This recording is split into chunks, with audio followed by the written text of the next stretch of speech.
2023-24 మధ్య జరిగినటువంటి important operations ఇక్కడ మనం ఒకసారి చూద్దాం. ఎందుకంటే ప్రిలిమ్స్లో క్వశ్చన్ దీని మీద కంపల్సరీ వస్తుంది.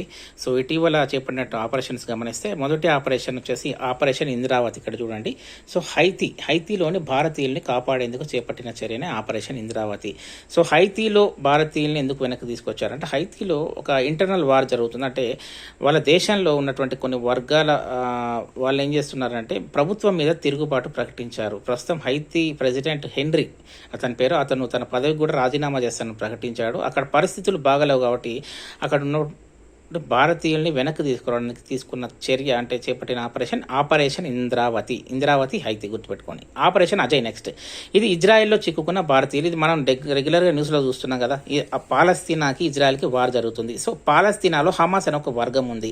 ఈ వర్గం వాళ్ళు ఏం చేస్తారంటే ఫస్ట్ ఇజ్రాయెల్ మీద దాడి స్టార్ట్ చేశారు. సో ఇజ్రాయెల్ ఏం చేసింది, తిరిగి పాలస్తీనా మీద దాడి చేస్తుంది. ఒక యుద్ధ వాతావరణం అక్కడ నెలకొంది కాబట్టి ఇజ్రాయెల్లో ఉన్నటువంటి భారతీయుల్ని వెనక్కి తీసుకురావడానికి చేపట్టిన చర్య ఆపరేషన్ అజయ్ నెక్స్ట్. ఆపరేషన్ దోస్తు. Turkiye and Syria. తుర్కీ అంటే తెలుసు కదా, టర్కీ, దాని పేరు తుర్కీ అని మార్చడం జరిగింది. సో తుర్కీయే అండ్ సిరియా ఈ రెండు దేశాలలో ఉన్నట్టు భూకంపం రావడం జరిగింది. సో అక్కడ ఉన్నటువంటి బాధితులను అంటే కాపాడడానికి లేదా అక్కడ చర్యలు చేపట్టడానికి లేదా ఇంకేదైనా వాళ్ళకి అవసరమైనటువంటి వస్తు సామాగ్రి, అది ఫుడ్ కానీ ఏదైనా ఆర్థికంగా సహాయం చేయడానికి చేపట్టినటువంటి చర్యనే ఆపరేషన్ దోస్త్ అన్నట్టు. ఏది టర్కీ అండ్ సిరియా ఈ రెండు దేశాల్లో భూకంపం సంభవించి అక్కడ ఉన్నటువంటి బాధితులకు న్యాయం చేయడానికి అంటే ఆర్థికంగా న్యాయం చేయడానికి చేపట్టిన చర్య ఆపరేషన్ దోస్త్ అంటే ఫ్రెండ్ కదా. ఫ్రెండ్ అంటే ఒక ఇద్దరు కలిస్తేనే ఫ్రెండ్స్ సింపుల్గా. సో ఇద్దరు అంటే ఒకటి టర్కీ అనుకోండి, ఇంకోటి సిరియా. ఈ రెండు దేశాల్లో వచ్చినటువంటి భూకంపానికి భారతదేశం సహాయం చేసింది. సో ఆపరేషన్ గంగా నెక్స్ట్ చూడండి.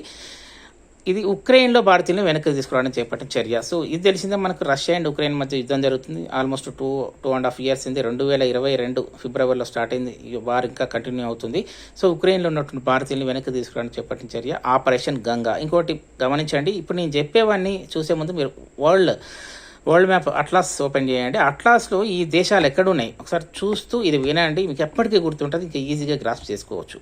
సో నెక్స్ట్ ఆపరేషన్ దేవి శక్తి. సో ఇది ఆఫ్ఘనిస్తాన్లో భారతీయులను రక్షించడానికి. సో అక్కడ తాలిబాన్స్ ఉన్నారు కదా, తాలిబాన్స్ చేపట్టిన చర్యల వల్ల ఆఫ్ఘనిస్తాన్లో వాళ్ళ జాతీయులు చాలా ఇబ్బంది పడుతున్నారు. ముఖ్యంగా భారతీయులు ఇబ్బందికి గురవుతున్నారు. సో వాళ్ళని వెనక్కి తీసుకురావడానికి చేపట్టిన చర్య ఆపరేషన్ దేవి శక్తి. నెక్స్ట్ చూద్దాం ఆపరేషన్ కావేరి. సూడాన్లో అక్కడ కూడా పరిస్థితులు బాగాలేవు.